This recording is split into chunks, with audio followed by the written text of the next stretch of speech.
Assalamualaikum warahmatullahi wabarakatuh. Waalaikumsalam warahmatullahi wabarakatuh.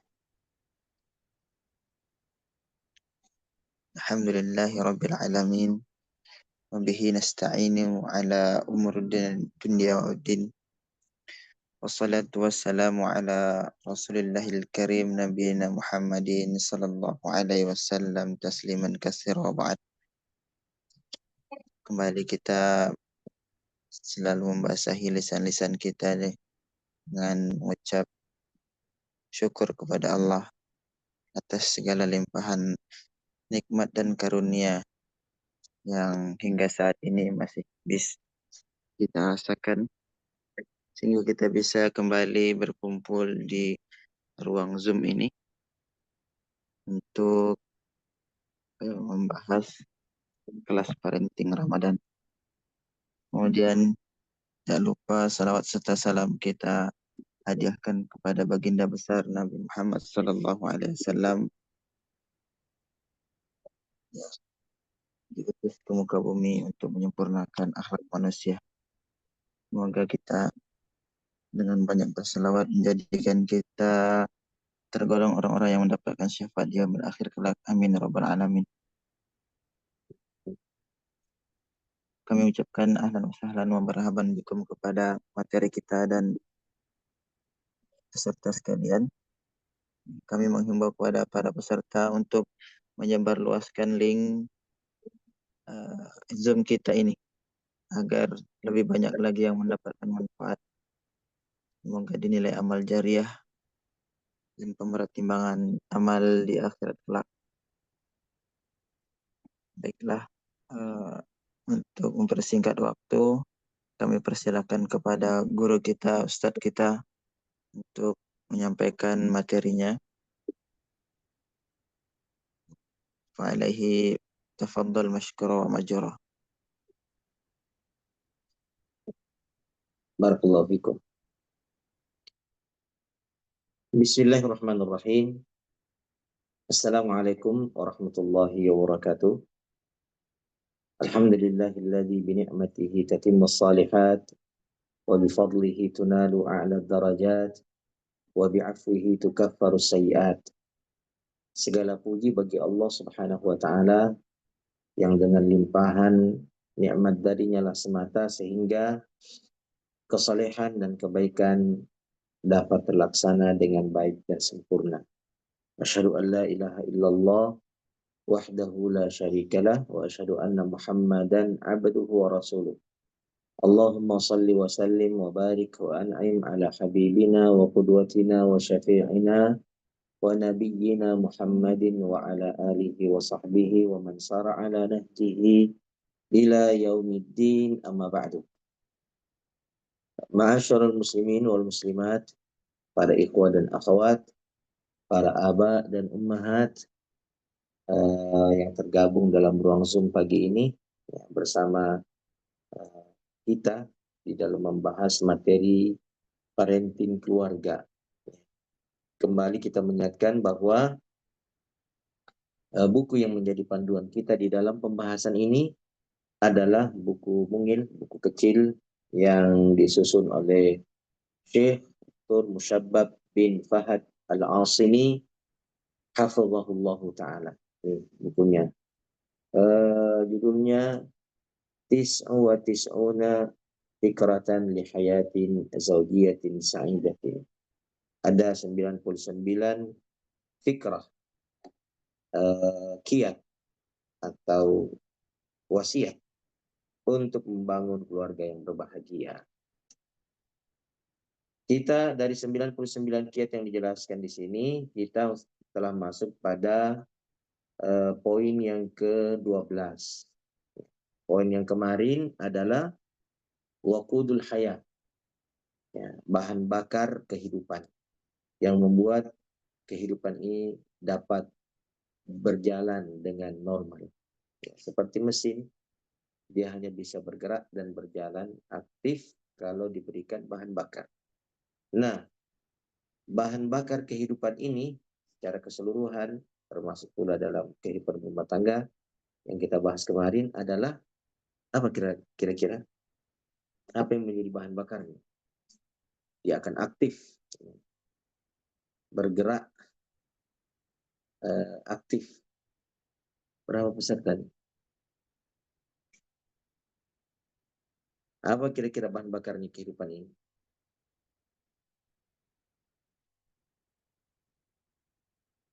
Bahan bakar kehidupan itu adalah at-tafa'ul. Ya, supaya kita mempersingkat waktu. Nah, sekarang tema berikutnya adalah ini nih. Ma'a as-sadiqin. Mungkin sudah ditampilkan. Coba kita lihat. Insya Allah sudah ditampilkan. Sudah? Ah ya, sudah ditampilkan tuh. Temanya judulnya Ma'as Sadiqin. Bersama dengan orang-orang yang jujur. Baik, kita baca. Ya, mulai dari alinea pertama. As-sidqu min ahammi asbabin najahi fi hadhil hayati dunya wa fil akhirah. Kejujuran, kata beliau, adalah salah satu sebab paling penting dalam meraih keberhasilan, ya, baik di dunia maupun di akhirat. Wa haqqu man yaltazimu bihadza al-khuluqin nabil az-zawjan. Dan orang yang paling berhak, paling layak, paling utama untuk memegang prinsip etika mulia ini, yaitu kejujuran, adalah pasangan suami istri. Jadi, pasangan suami istri adalah orang yang paling layak, paling pantas, paling penting untuk berpegang teguh pada prinsip kejujuran. Baik. Sidqun fil masyair wal aqwali wal af'ali wal mawaqifi tijaha ba'dihima wa tijahal akharin.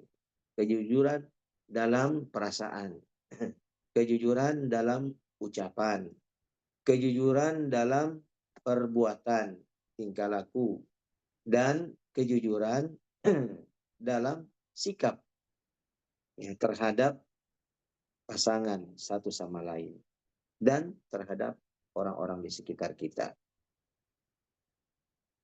Jadi Syekh Musyabbab hafizahullah ingin menegaskan kepada kita di dalam pelajaran ini bahwasanya pasangan suami istri itu adalah orang yang paling layak, paling berhak, yang paling penting untuk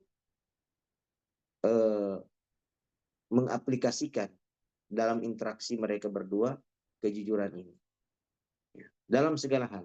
Ya, boleh contohkan dalam ucapan, dalam perbuatan, ya, perasaan, kemudian sikap, ya, terhadap pasangannya. Wa alaihi, kita beralih ke baris baru. Ya. Wa alaihi fala yanbaghi an yukhfiya ahaduhuma syai'an minal akhar. Oleh karena itu, kata beliau, tidak pantas bagi mereka, pasangan suami istri, untuk menyembunyikan dan merahasiakan sesuatu kepada pasangannya. Ya, itu tidak layak. Sawa'an fi dhihabi awil maji'i aw ma yahwihi al-jawwal awil haqiba awil sayyara. Baik, ya, dalam hal kepergiannya, kepulangannya, ya, apa yang terdapat di dalam apa mobilnya, apa yang terdapat di dalam tasnya, ya, isi HP-nya, ya, termasuk apa yang terdapat informasi yang terdapat pada HP. Ya, baik.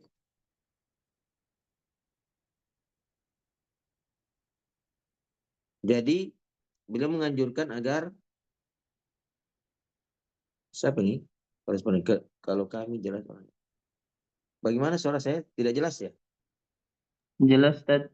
Jelas. Saleh ini kan tidak jelas. Saya pakai ini.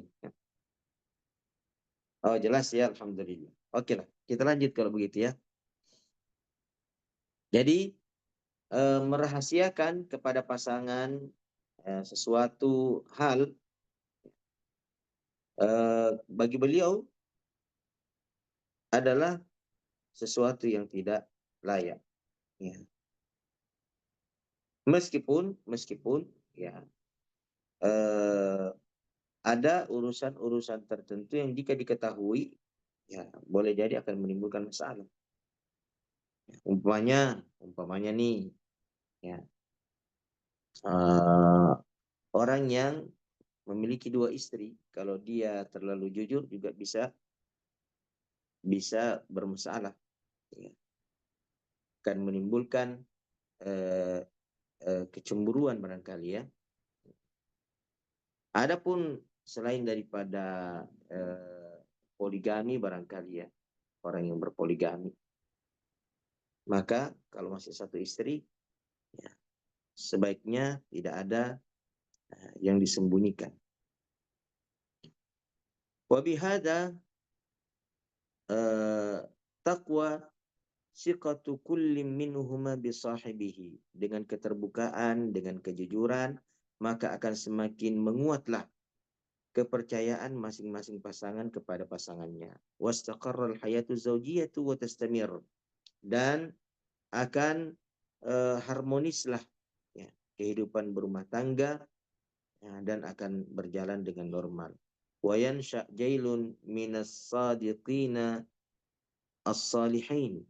Dan dari keluarga yang seperti ini, yang terbuka dan jujur, akan lahir generasi-generasi yang soleh dan jujur. Yasduquna ma'anfusihim wa ma'a rabbihim wa mujtama'ihim. Generasi-generasi yang dapat bersikap jujur terhadap dirinya sendiri, jujur kepada Tuhannya, dan jujur kepada masyarakatnya. Wa fil muqabil la yajuzu an yakuna al-kadhib tariqatun lit-ta'amuli baina az-zawjain.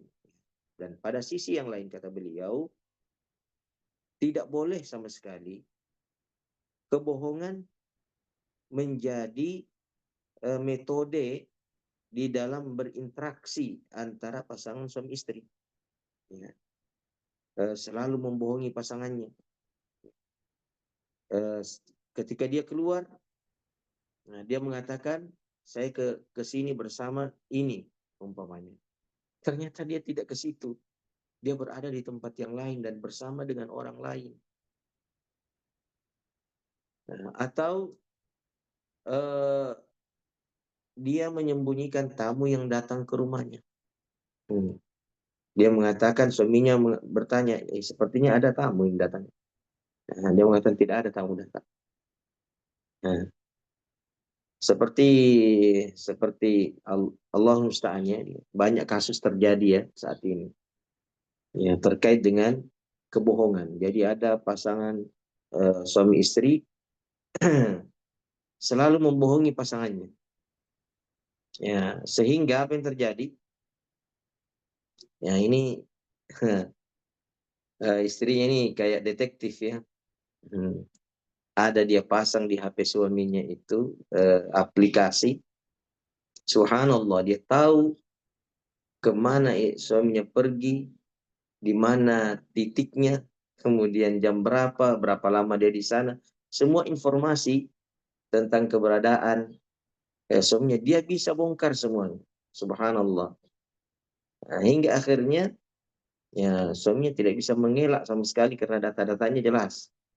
Ya. Karena istrinya memang curiga.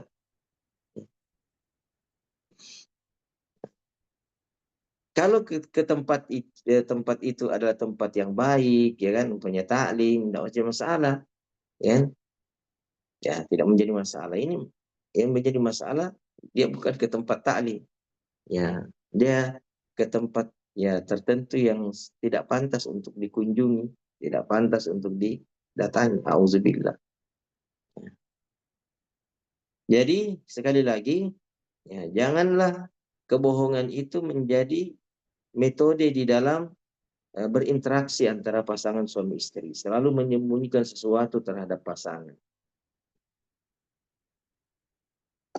Selanjutnya, beliau mengatakan, mahma kanati al-mubarrirat. Tidak boleh bohong, apapun alasannya. Wadzalika lihurmatil kadhib. Ya, demikian itu karena memang berdusta itu adalah sesuatu yang diharamkan. Waliannahu yuaddi fi nihayati ila za'za'ati as-siqati bainahuma. Dan itu disebabkan karena pada akhirnya itu akan meruntuhkan kepercayaan pasangan terhadap pasangan yang lainnya. Wa rubbama hasalat niza'atun bisababi dzalika. Dan boleh jadi itu akan memicu ya pertengkaran dan pertikaian di antara mereka. Jadi kebohongan itu jika tersingkap ya, dan diketahui, ya tentu setiap orang yang dibohongi akan merasa sakit hati, akan merasa kecewa. Itu yang justru akan menjadi pemicu pertengkaran dan pertikaian di antara pasangan suami istri. Ya, maka kata beliau sama sekali kebohongan ini tidak boleh menjadi menjadi metode di dalam berinteraksi. Kita pindah ke alinea berikutnya. Sebagaimana biasanya, saya mendatangkan beberapa dalil di sini. Dalil yang pertama adalah firman Allah Subhanahu wa taala dalam surat Taubah. Yaitu yang bertuliskan merah. Cukup. Ya, pas sampai di sini. Allah Subhanahu wa taala berfirman, A'udzubillahi minasyaitonir rajim. Ya ayyuhalladzina amanu taqullaha wa kunu ma'as sadiqin. Wahai orang-orang yang beriman, bertakwalah kalian kepada Allah. Wa kunu ma'as sadiqin.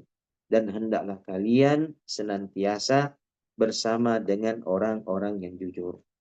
Ya. Bersama dengan orang-orang yang jujur. Ketakwaan ma'asyarul muslimin. Apa itu ketakwaan? Ketakwaan itu ada 4 kriterianya ya. Kalau menurut definisi sahabat Ali bin Abi Thalib.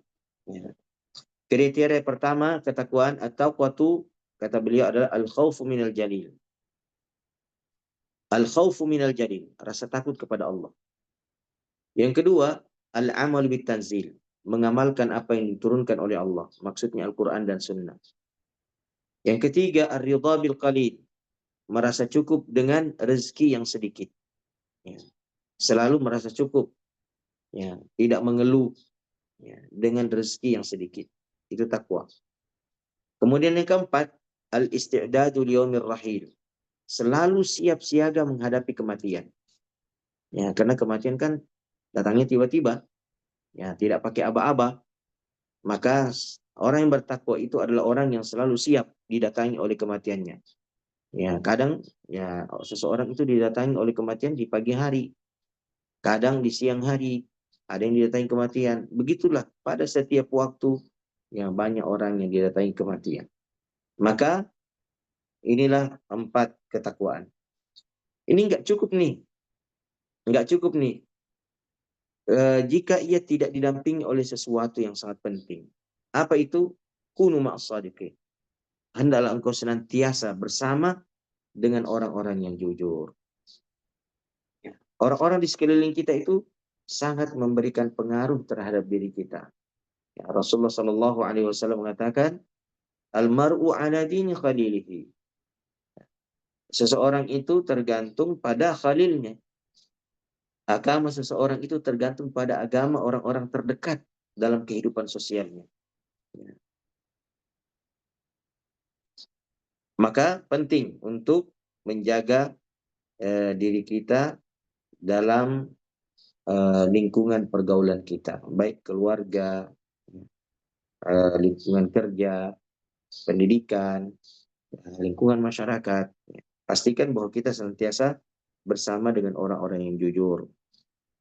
Yang kedua, dalil yang kedua adalah hadis Rasulullah Sallallahu Alaihi Wasallam. Diriwayatkan oleh Imam Bukhari. Rasulullah bersabda, alaikum bisidqi. Hendaklah kalian senantiasa bersikap jujur.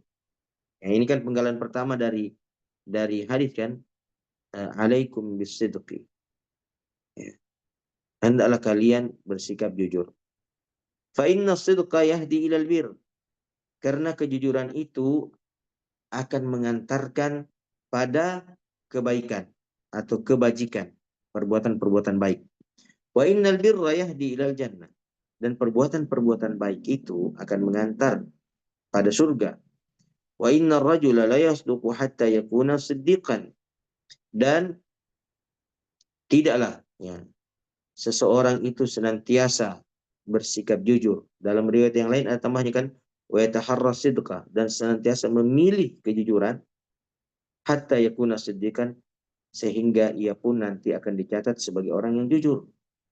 Wa innal kadhiba yahdi ilal fujur. Dan sesungguhnya kedustaan itu akan mengantarkan pada perbuatan-perbuatan dosa. Wa innal fujura yahdi ilan nar. Dan perbuatan-perbuatan dosa itu akan mengantarkan kepada neraka. Wa innar rajula la yakdzibu hatta yuktaba 'indallahi kadzaban.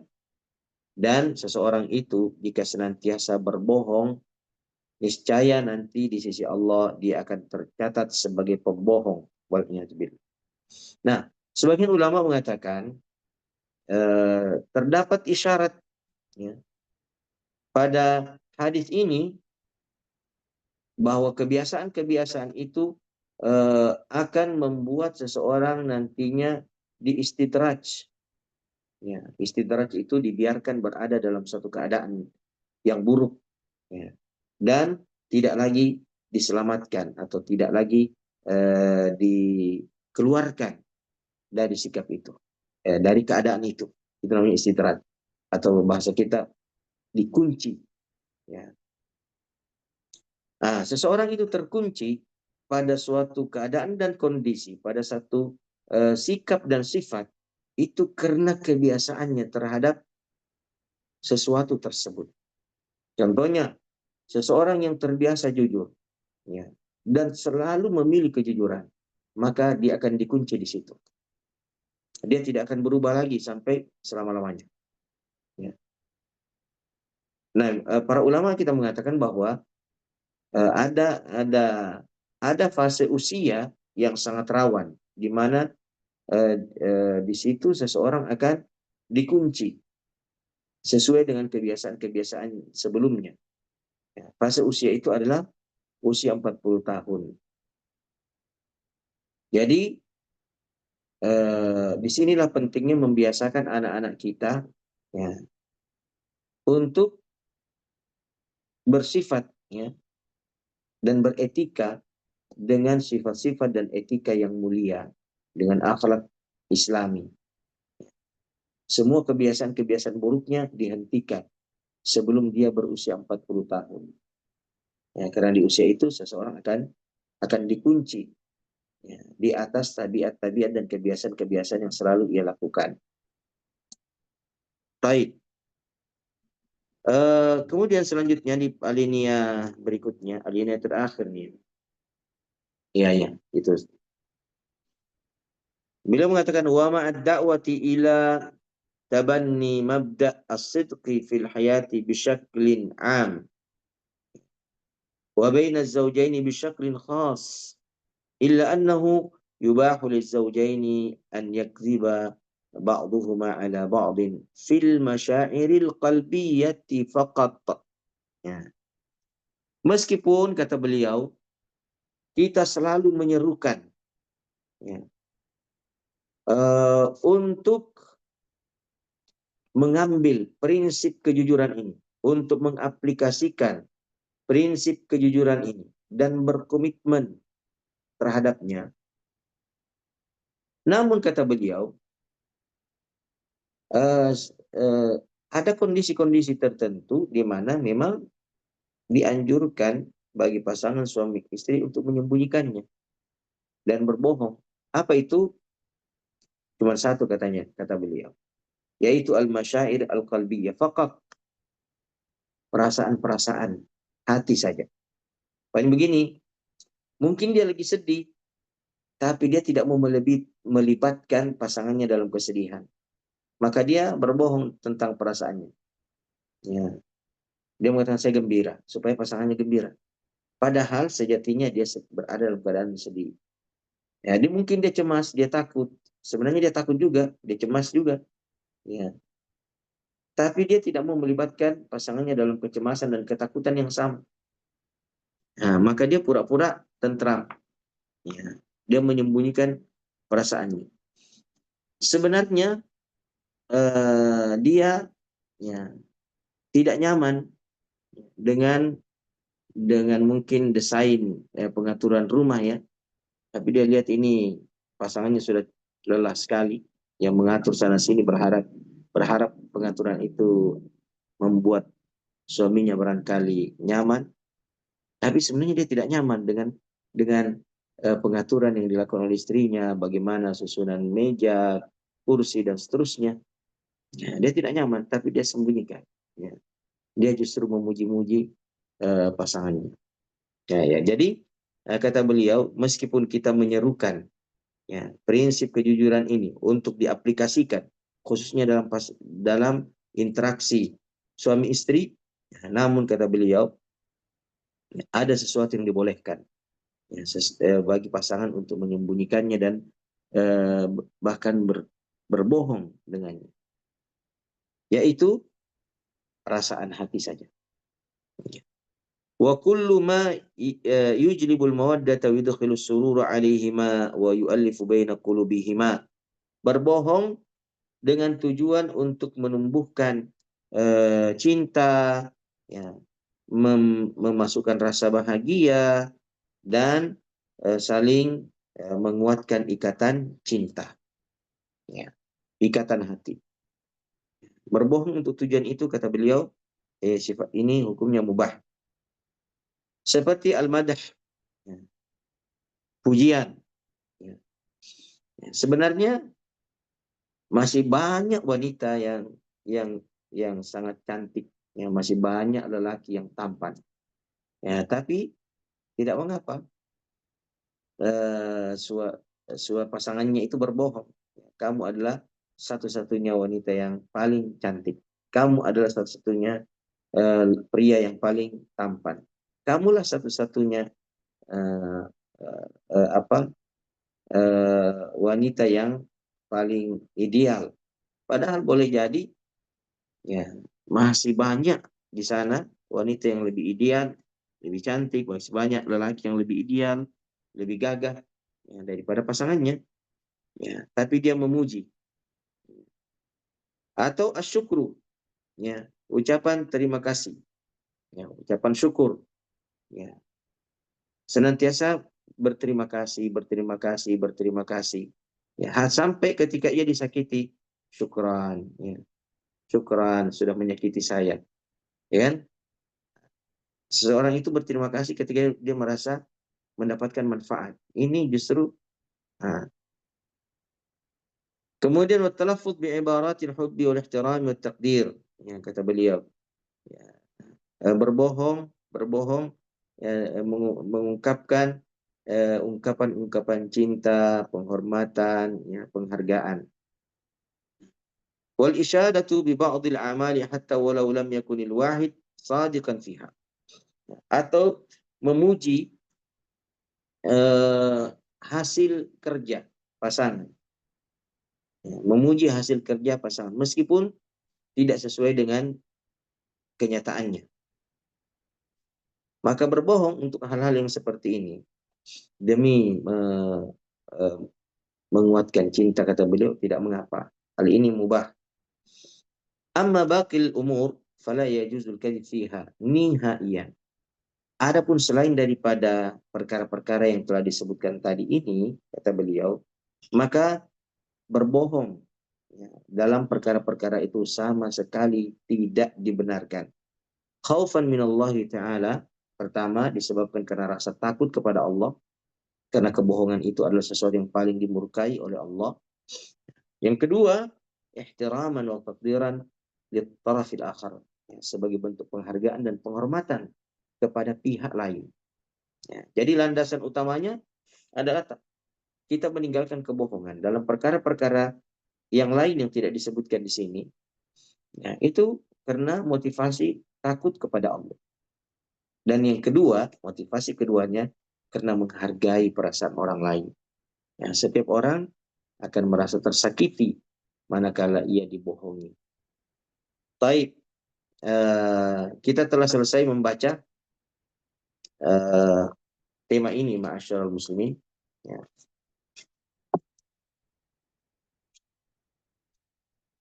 Kita masuk sesi tanya jawab. Ya. Jika ada sesuatu yang ingin ditanyakan, ya, dipersilahkan. Ini baru jam 6, 5.20 jam 7. Kita masih punya waktu ya sekitar setengah jam. Ya. Masya Allah. Langsung ada yang angkat tangan, Ustaz. Barakallahu fikum. Ya, kita masuk sesi tanya jawab. Mungkin langsung dari penanya pertama, Kasim Idam, Masya Allah. Fadal. Barakallahu fikum, Masya Allah. Assalamualaikum Ustaz. Waalaikumsalam. Wah, luar biasa. Muncul itu Masya Allah. Ya, Alhamdulillah. Ya, banyak kabar tak? Alhamdulillah, barakallahu fikum. Oh, iya. Semoga sehat-sehat sekeluarga Ustaz. Bagaimana uminya? Sudah baik-baik. Alhamdulillah, berkat doa para asatidzat, teman-teman semuanya, Masya Allah ya. Tidak jadi opname. Ya, jadi pulang rawat jalan dan sudah agak membaik. Alhamdulillah. Alhamdulillah. Ya, Pak Ustaz, Ana ingin bertanya tadi terkait ada sedikit materi yang antum paparkan persoalan terkait istidraj ketika berusia sampai di 40 tahun Ustaz. Mohon penjelasannya ini mungkin bisa diberikan lebih luas lagi penjelasan terkait tabiat-tabiat yang dikunci yang dimaksud tadi ini, atau kebiasaan-kebiasaan yang dilakukan, karena ini adalah hal-hal yang sepertinya sangat mendasar ini. Apalagi mungkin ada di sini peserta yang akan beranjak ke 40 tahun atau kita yang sudah lewat dari 40 tahun Ustaz. Ya, syukran barakallahu fiik. Baik, barakallahu fikum. Nah, jadi ini istimbat ya, istimbat dari dari sebahagian ulama bahwa di antara sunnah ya, sunnatullah ya, di antara sunnatullah yang ditetapkan oleh Allah Subhanahu wa taala ada namanya al-istidraj. Ya. Istidraj adalah di mana Allah Subhanahu wa taala mengunci ya, seseorang pada suatu kondisi dan keadaan tabiat. Ya. Di dalam antum buka dalam surah Al-A'raf ya, ayat ke 182, 183. Ya, coba ditampilkan dulu siapa tahu bisa ditampilkan nih. Ya. Allah Subhanahu wa taala berfirman, وَالَّذِينَ كَذَّبُوا بِآيَاتِنَا سَنَسْتَدْرِجُهُم مِّنْ حَيْثُ لَا يَعْلَمُونَ وَأُمْلِي لَهُمْ إِنَّ كَيْدِي مَتِينٌ.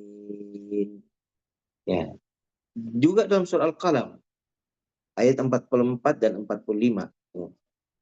فَذَرْنِي وَمَنْ يُكَذِّبُ بِهَذَا الْحَدِيثِ سَنَسْتَدْرِجُهُم مِّنْ حَيْثُ لَا يَعْلَمُونَ وَأُمْلِي لَهُمْ إِنَّ كَيْدِي مَتِينٌ.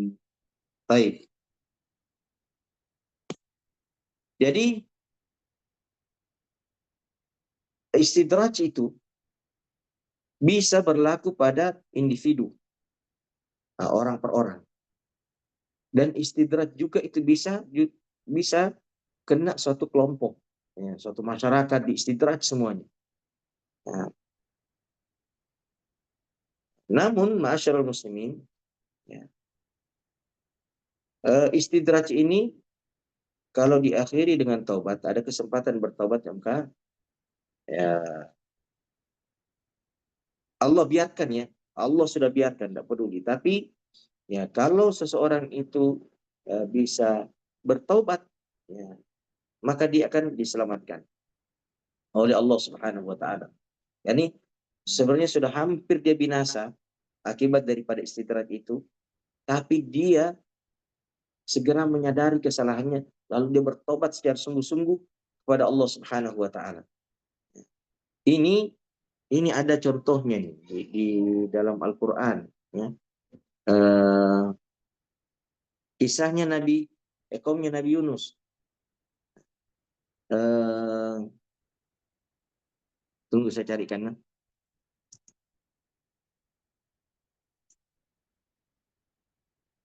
Baik. Antum buka di surah Yunus ayat 98. Ya. Falaula kanat qaryatun amanat fanafa'aha imanuha illa qauma Yunus lamma amanu kashafna anhum adzabal khizyi fil hayatid dunya wa matta'nahum ila hin. Allah Subhanahu wa taala menceritakan tentang apa yang terjadi bagi penduduk negeri di Irak. Ya. Nama negeri itu, kok tiba-tiba saya lupa ya. Tidak penting nama negeri itu. Yang jelas dia di Irak. Nainawa, ya baru saya ingat. Nah, sampai hari ini nama kampung itu tetap Nainawa, ya, di Irak sana. Jadi penduduk Nainawa ikan menolak, ya, dakwahnya Nabi Yunus. Sampai Nabi Yunus itu pun berdoa kepada Allah untuk mengutuk mereka, membinasakan mereka. Dari mereka sudah diistidraj sebenarnya nih. Namun ketika gulungan-gulungan awan itu kan datang, ya, menghampiri kampung mereka, sampai-sampai begitu dekatnya gulungan-gulungan awan hitam itu sudah menyentuh pohon-pohon, ya, pucuk-pucuk pohon. Dan saking hitamnya awan itu, warna hitamnya ketika lewat atau menyentuh dedaunan pohon-pohon itu, daun itu menjadi hitam juga. Ya. Nah, ketika penduduk Nainawa itu melihat, ya, ketika penduduk Nainawa melihat itu bahwa awan sudah datang, awan hitam mengerikan, mereka tunggu sebentar ya, saya layani dulu anak saya. Berapa ini? 30 kali. Ini. Itu penjemput tak sudah datang. Barakallahu fiik. Asadaqallahu la ilaha illa huwa. Intinya mereka segera bertobat. Tobat mereka unik. Mereka tinggalkan kampung mereka, meninggalkan barang-barang mereka, lalu mereka berada di satu lapangan yang luas, memisahkan antara anak-anak dan orang tuanya, hewan-hewan juga, ya. Ya, mereka hanya membawa hewan, harta yang lain ditinggali. Lalu mereka di situ meraung-raung, menangis-nangis, sujud-sujud, ya, kepada Allah Subhanahu wa taala untuk bertaubat. Ya. Lalu sekonyong-konyong awan itu pun dihentikan oleh Allah Subhanahu wa taala untuk menghancurkan mereka. Dan jadi istidraj itu kalau bisa, ya, ditutup dengan taubat, maka Allah Subhanahu wa taala tetap akan menerima taubat orang-orang tersebut, ya. Tapi ya jarang, ya, jarang orang yang sudah diistidraj itu lalu bisa bertaubat di usia-usia senja, di usia-usia tua. Ya, jarang. Bukan berarti tidak ada. Nah, ini istidraj ini kebanyakan dialami oleh seorang di usia 40. Ketika kebiasaan-kebiasaan lamanya yang buruk itu tidak dia ubah sampai di usia 40. Ada pepatah Bugis yang mengatakan lele bulu dan lele abiasan, ya kan? Gunung bisa berpindah, tapi kebiasaan-kebiasaan itu tidak akan berubah. Ya, artinya lebih mudah memindahkan gunung daripada merubah kebiasaan. Kebiasaan yang bagaimana yang susah dirubah itu? Kebiasaan yang sudah terlanjur ya dikunci di usia 40 tahunnya seseorang. Ya. Maka kecenderungannya dia akan kembali-kembali aja. Kembali-kembali. Meskipun demikian, bukan berarti sama sekali tidak bisa. Ya kan? Ya. Dia bisa dengan apa? Dengan at-taubatus shadiqah. Taubat yang jujur. Nah, di sini fungsi daripada kejujuran seseorang. Dia jujur kepada Tuhannya, Allah Subhanahu wa taala. Apalagi al-mujahadah. Sebagaimana dalam surah Al-Hijr itu kan, walladzina jahadu fina lanahdiyannahum subulana wa innallaha lama'al muhsinin. Orang-orang yang bersungguh-sungguh, serius, jujur, mati-matian dia mengarah kepada kami, maka kami akan berikan kepadanya seluruh jalan-jalan menuju kepada kami. Nah, ini membutuhkan perjuangan yang tidak ringan ya untuk terlepas daripada istidraj ya, ketika seseorang itu dikunci pada suatu keadaan atau pada suatu tabiat ya, yang dia terbiasa untuk melakukannya. Wallahu taala alam ya, mungkin hal ini bisa menjawab. Syukran, jazakallah khair, Ustaz. Ya, barakallahu fikum. Insyaallah. Syukran jazakallahu khairan. Kita lanjut ke pertanyaan berikutnya, Ustaz, dari Ummu Fakih. Bagaimana jika istri menyembunyikan uang miliknya dari suaminya atau berbohong pada suaminya jika sebenarnya ia memiliki simpanan uang? Baik, jadi begini. Ya. Kita kembali kepada hal yang mendasar ya.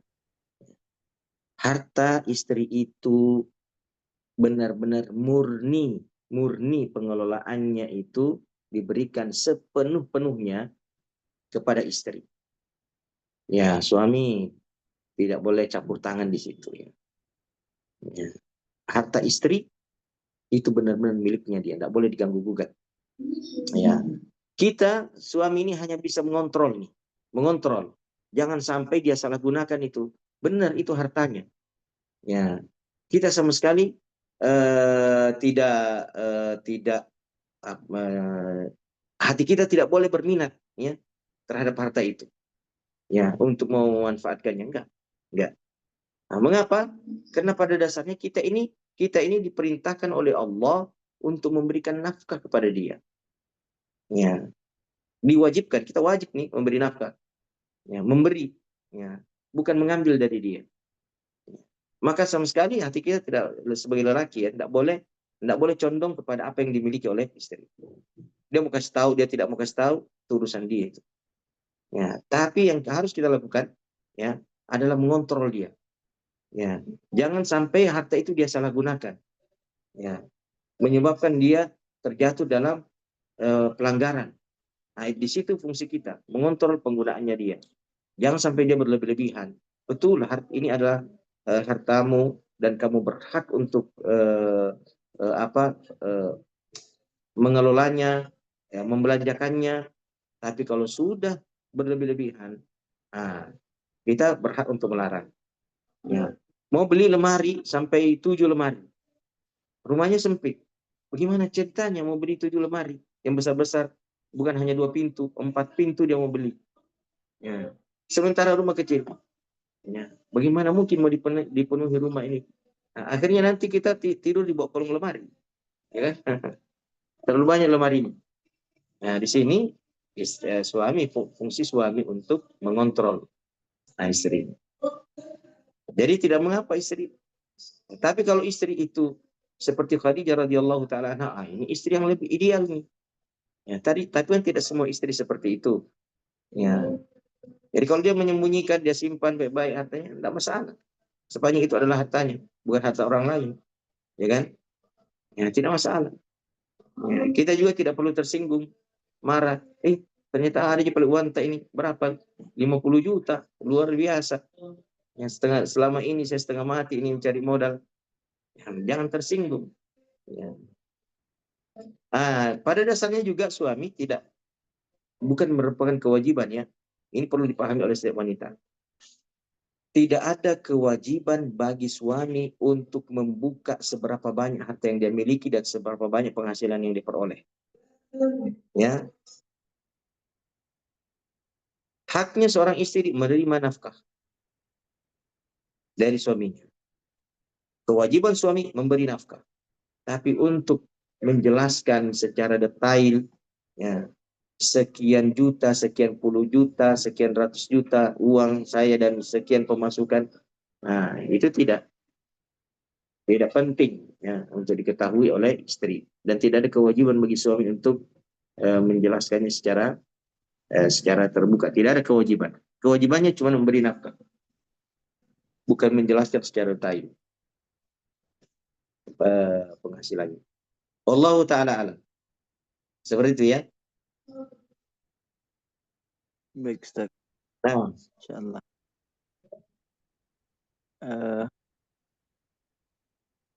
Ada yang raise hand, Ustaz? boleh. Insyaallah. Dari Samsul Bahri Alim. Fadal. Fadal. Iya Ustaz, alhamdulillah syukran atas kesempatannya Ustaz. Ini saya mau bertanya mungkin di luar tema Ustaz. Ini terkait waktu menahan saja Ustaz di waktu subuh. Eh, Ini saya dapat Ustaz di masjid di kompleks itu, kalau di waktu yang ditetapkan oleh Komisi Ruqyat Falakiyah Wahda Islamiyah Ustaz, itu kan waktu subuh itu jatuh pada pukul 05.00. Sementara di masjid itu Ustaz dia azan pada pukul 04.52 Ustaz. Ada bedanya. Beda Ustaz. Jadi ini misalnya kami baru bangun misalnya Ustaz di pukul tersebut dan langsung buru-buru makan sahur. Dan saya berpatokan dengan 05.00 yang tadi, apakah puasa saya batal Ustaz atau bagaimana? Tidak. Jadi begini, imsak itu adalah awal berbuka. Awal berbuka itu. Ya. Kapan awal berbuka? Ketika azan kedua berkumandang. Artinya fajar shadiq sudah muncul. Fajar shadiq sudah muncul. Nah, sahabat Anas bin Malik radhiyallahu ta'ala dalam riwayat Anas bin Malik, ya, dan sahabat Abdullah bin Jubair, ya, mengatakan kunna natasahharu ma'an Nabi sallallahu alaihi wasallam. Nah, summa yaqumu ila salati. Dulu kami pernah bersahur bersama dengan Rasulullah. Lalu setelah itu beliau bangkit untuk melaksanakan sholat, atau pergi melaksanakan sholat. Lalu ditanya beliau, kam bainahuma, berapa jarak antara sahurnya kalian bersama dengan dengan sholat, berapa jaraknya itu? Beliau menjawab, qadra khamsina ayat. Qadra khamsina ayat. Sekadar seukuran 50 ayat dibaca. Nah, yang 50 ayat itu paling banyak itu di surah di juz yang 29 ya. Ya. Al-Haqqah itu kan itu 50 sekian ayat, 52 ya kalau nggak salah. Ya. Al-Ma'arij juga kayaknya ya, 52. Kemudian yang paling tepat 50 ayat itu ini Allah musta'an, saya lupa. Pokoknya kadar limbo itu 15 menit. Ya. Antara 10 sampai 15 menit.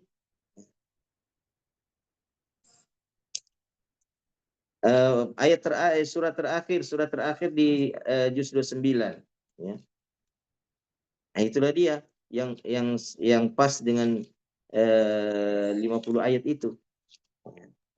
Al-Mursalat Ustaz. Ini dia. Al-Mursalat. Antum lihat Al-Mursalat. Nah, pas 50 ayat toh? Nah, seperti orang membaca surah Al-Mursalat. Jadi insya Allah tidak. Dan para ulama kita mengatakan, siapa yang yakin bahwa fajar shadiq itu belum muncul, ya, sementara muadzin sudah azan, maka tidak batal sholatnya ketika dia tetap bersahur di waktu itu. Dia yakin ya, karena yang menjadi penanda masuknya waktu sholat itu bukan azan, tapi fajar shadiq, ya, bukan azan yang menjadi penanda. Nah, jadi fajar shadiqnya menjadi penanda, tanda alam. Nah, nanti karena muazin juga harus bersandar pada fajar shadiq, ya, fajar yang menyebar di ufuk. Hanya saja kalau kita tidak di padang pasir atau di pantai, kita tidak bisa lihat karena kita terhalangi oleh gunung, oleh bangunan-bangunan, oleh pepohonan. Ya. Baik, barakallahu fikum. Syukran Ustaz. Wafikum Iya. barakallah. Iya, Masya Allah. Kita kembali lagi ke ini, ke ruang chat Iya. dari Baik, Herlina. banyak pertanyaan ini. Banyak, Ustaz. Pertanyaannya, apakah kami berdosa ketika menyembunyikan kesedihan dengan pasangan, apalagi di bulan Ramadan ini? Terutama berbohong pada orang-orang di sekitar kita yang berjumpa dengan kami. Karena kami kalau sedih dengan masalah yang kami hadapi, pasti pelariannya dengan menangis sampai mata bengkak, dan kami bisa menyembunyikan masalah kami dengan mengatakan bahwa semalam kami sakit gigi. Fadhal, Ustaz. Barakallahu fiik. Nah, jadi tadi ikut nggak ya? Jadi yang boleh berbohong di sini, coba lihat di alinea terakhir ini kan, ya. Illa annahu yubahu lizawjaini an yakdziba ba'dhuhuma 'ala ba'dhin fil masyairil qalbiyyah faqat. Ya, seorang dibolehkan untuk berbohong dan menyembunyikan sesuatu ini terkait dengan perasaan-perasaan hati. Ya, benci, nggak suka dan seterusnya, boleh dia sembunyikan, nggak apa-apa. Dia sembunyikan kebenciannya, dia sembunyikan kesedihannya, ya boleh, nggak mengapa. Ya, dia sembunyikan kemarahannya, boleh. Ya, justru terkadang itu yang lebih ideal kan, terhadap pasangan maksudnya.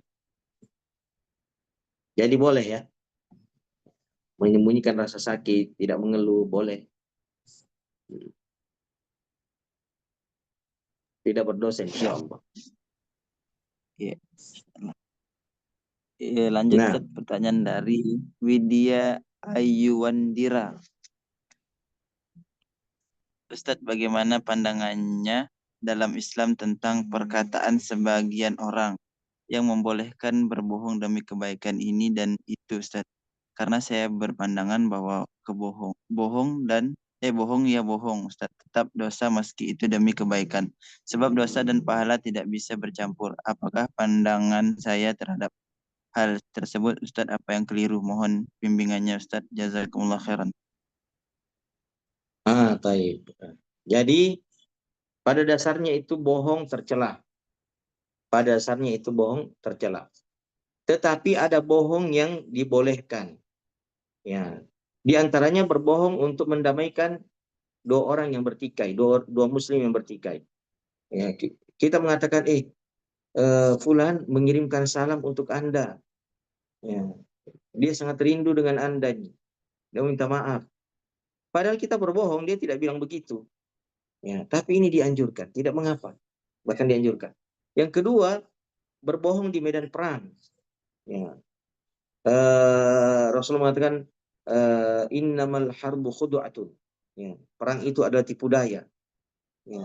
Maka berbohong di medan perang, ya, tidak masalah.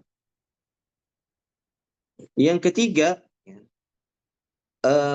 berbohong untuk memberikan rasa bahagia kepada pasangan, membahagiakan pasangan. Ya, ini terkait dengan al-masyair ya.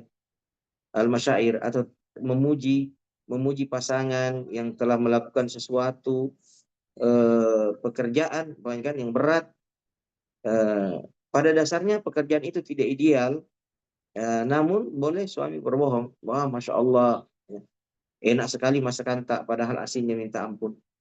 Ya. Nah, itu tidak mengapa. Cantiknya kamu ya dengan pakaian ini. Ya, padahal tidak seperti itu, ya kan, barangkali.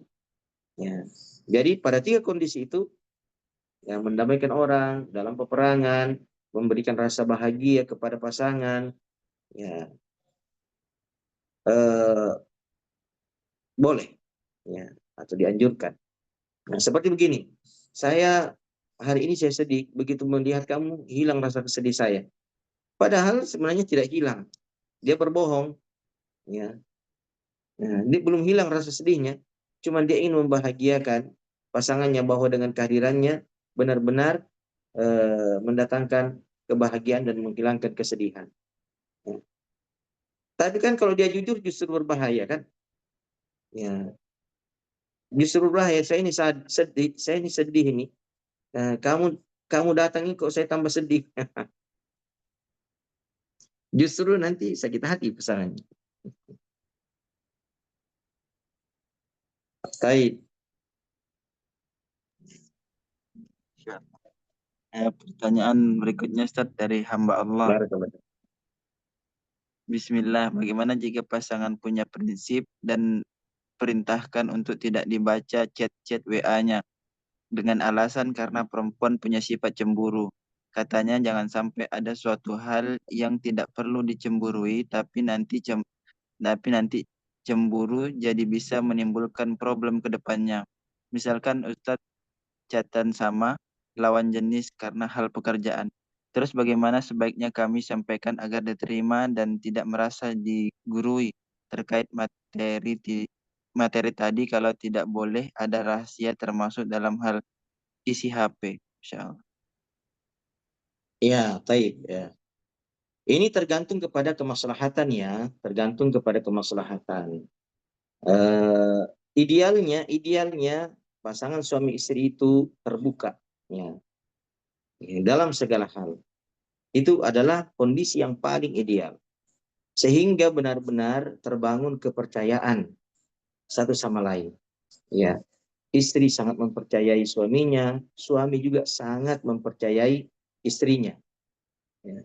Terbangunnya kepercayaan yang kokoh dan kuat antara masing-masing pasangan suami istri, itulah yang akan menghadirkan kenyamanan, ketentraman, dan ketenangan. Meskipun mereka terpisah, ya, dalam beberapa saat, ya kan? Baik.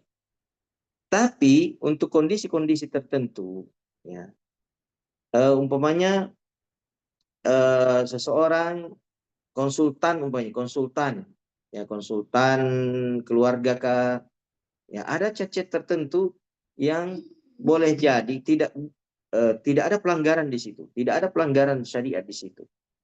Tapi kalau diketahui oleh istrinya, ya, ini bisa membuat istrinya bernegatif thinking, ya, bersu'zan, ya. Padahal kita sudah pelajari ya pada sesi sebelumnya, ya, bahwasanya seorang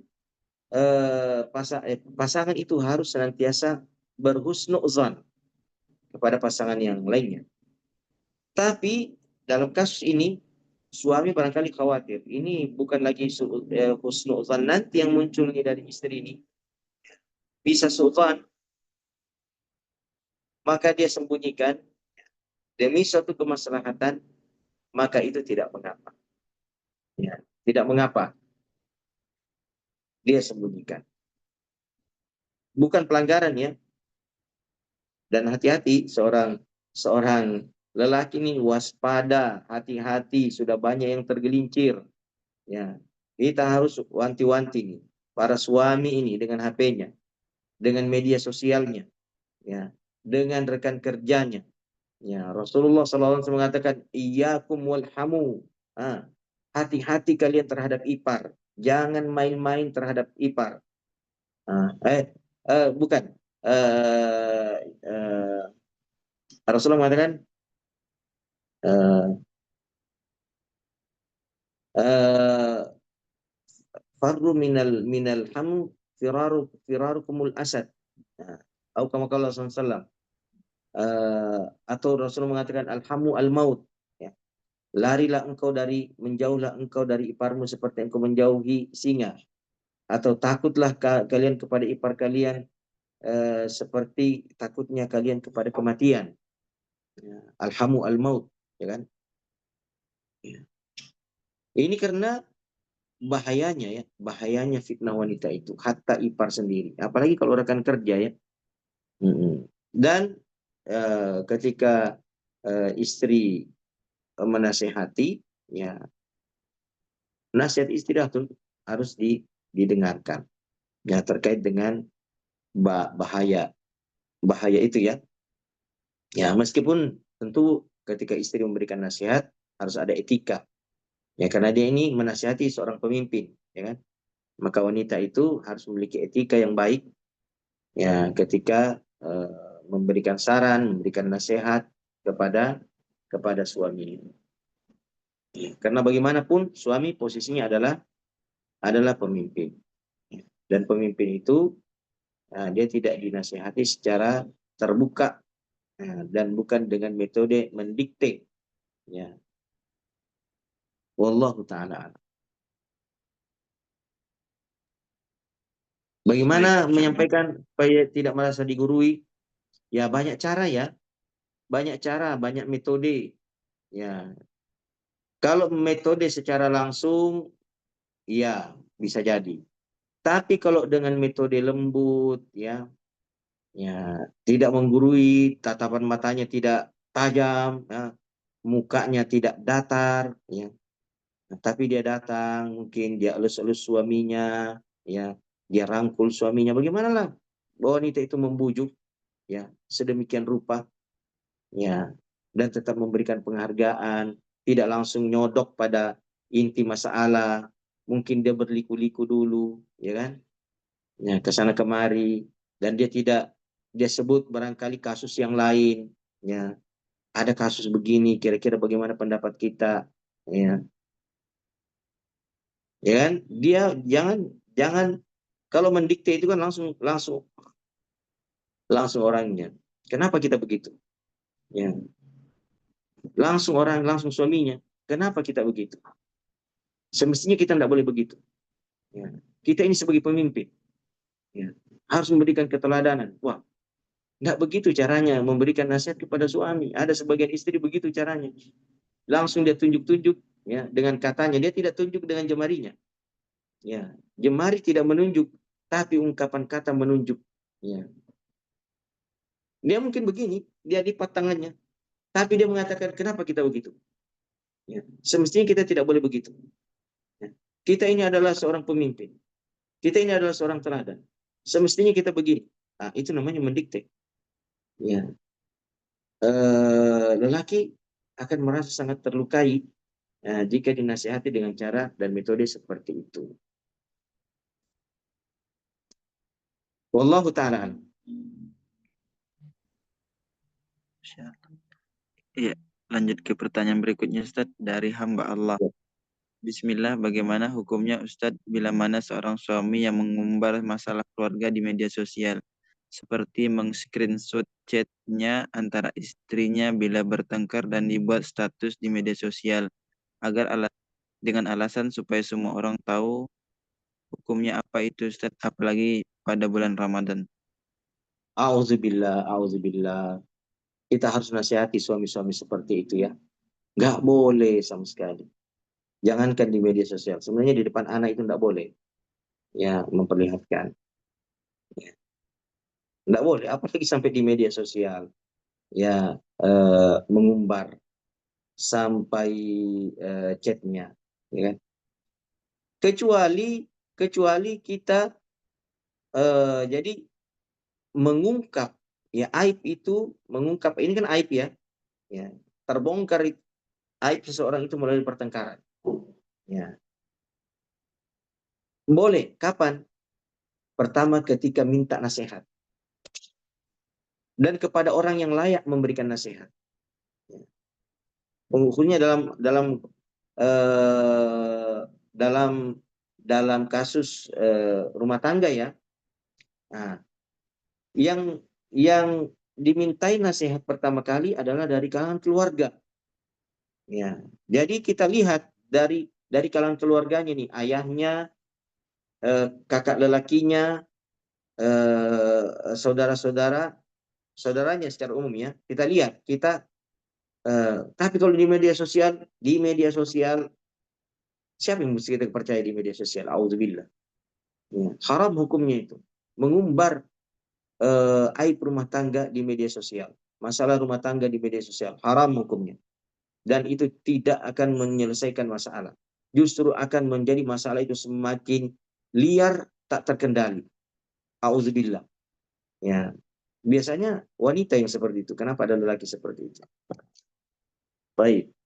Ya, atau lelaki yang bertipikal wanita. Ya, enggak boleh ya. Tolong perdengarkan ini kepada suami siapa saja. Ya.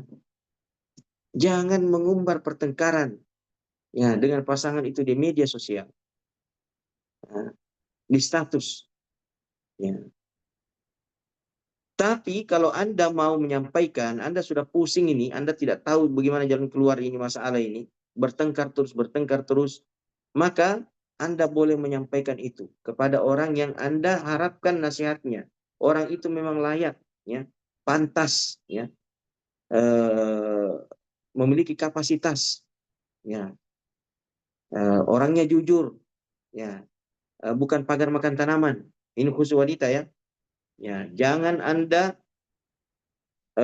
membongkar rahasia pertengkaran Anda dengan pasangan Anda kepada orang yang tidak jujur, kepada pagar makan tanaman.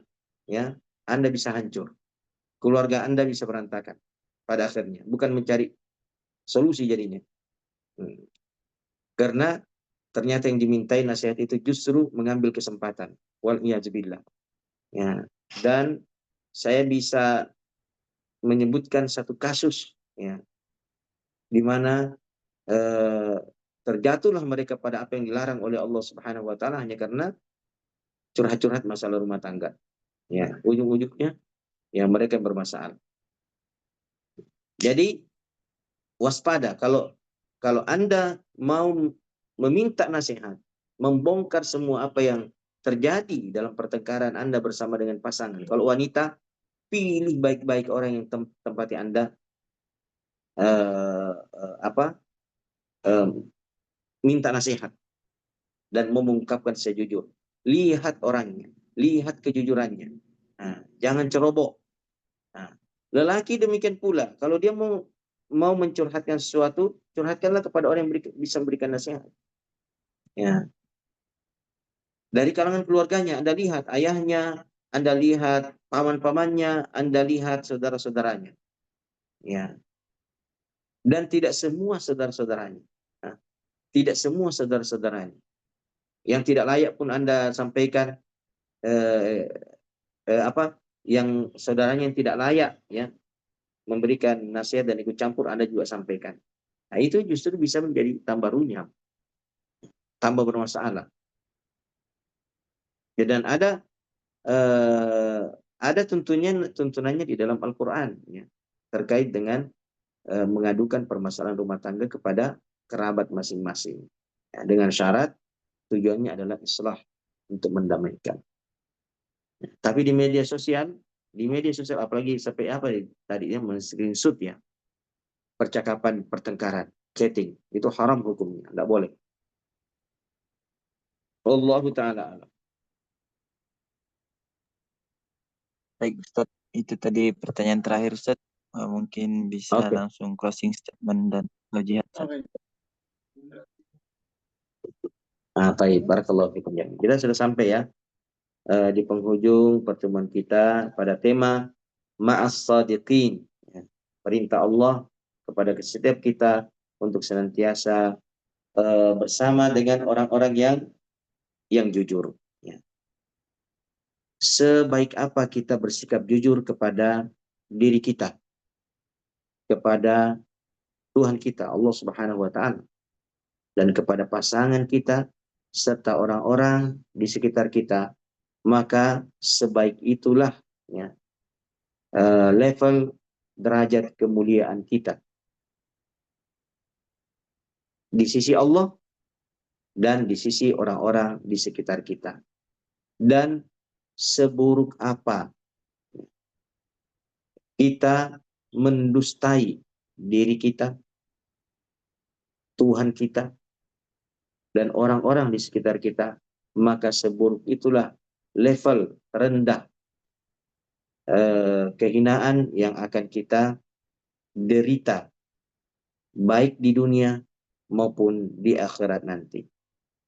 Meskipun demikian, ma'asyiral muslimin, buruknya kedustaan dan kebohongan, ya, kita harus pahami bahwa syariat kita masih memberikan peluang, ya, seseorang itu untuk berbohong, menyembunyikan sesuatu, tapi lihat landasannya adalah untuk kebaikan, khususnya dalam kehidupan berumah tangga. Karena tidak semua kejujuran itu memberikan kelapangan dan kebahagiaan bagi perasaan pasangan. Tidak semua kejujuran, ya. Tidak semua keterbukaan, ya, membuat pasangan itu bahagia dan senang. Ya, terkadang ada kejujuran yang justru melukai perasaan pasangan, ya. Terutama dengan, ya, kondisi perasaannya, ya, kondisi fisiknya, dan kondisi pekerjaan-pekerjaan yang telah ia selesaikan. Ya. Kejujuran di situ kadangkala membuat pasangan justru merasa direndahkan dan pada akhirnya ia merasa tidak nyaman dengannya. Wallahu ta'ala alam. Ya, demikian apa yang dapat kami sampaikan. Sekali lagi, yang benar datangnya dari Allah, yang keliru dan salah datangnya dari kelemahan dan kebodohan pribadi kami. Kewajiban kami mohon ampun kepada Allah dari setiap kesalahan dan kekeliruan itu, agar kami tidak pertanggungjawabkan di hadapan Allah kala nanti. Dan bagi antum semuanya ada dua kewajiban. Yang pertama, menolak semua kesalahan dan kekeliruan itu. Yang kedua, meluruskannya, ya, agar kesalahan itu tidak terwariskan pada generasi berikutnya. Demikian, kita tutup dengan doa kafaratul majlis. Subhanakallahumma wa bihamdika asyhadu an la ilaha illa anta astaghfiruka wa atubu ilaika. Wassalamualaikum warahmatullahi wabarakatuh. Waalaikumsalam warahmatullahi wabarakatuh. Insyaallah, tabarakallah. Saya pamit ya. Insyaallah. Wa Ya Ustaz, jazakumullah khairan. Ustaz, Barakallahu fiik. syukran Ustaz. Baiklah, dengan berakhirnya statement closing atau closing statement tadi dari guru kita, Ustaz kita, maka berakhir pula kajian kelas parenting kita pada hari ini. Kami dari panitia ingin mensosialisasikan beberapa program yang tergabung dalam BBR atau Berkah Bersama Ramadan, yang dalam hal ini dibawahi atau dikelola oleh Yayasan Jaziratul Quran Indonesia. Beberapa 16 program itu yaitu zakat fitrah, wakaf Al-Quran, wakaf pembebasan lahan pesantren, sedekah penghafal Al-Quran, sedekah sahur dan buka puasa, parsel guru Quran, sedekah 1000 bulan, kafarat atau fidyah, zakat mal, challenge sedekah 30 hari, sedekah anak yatim, sedekah subuh, sedekah guru Quran, parsel pejuang nafkah, sedekah Palestina, kemudian sedekah renovasi masjid. Kemudian kami mengucapkan syukran wa jazakumullah khairan kepada para peserta dan donatur yang berpartisipasi dalam menyukseskan kegiatan. Akhirnya kami MC mohon maaf atas segala kekurangan. Kami akhiri dengan sallallahu ala nabiyina Muhammad walhamdulillahi rabbil alamin. Wassalamualaikum warahmatullahi wabarakatuh.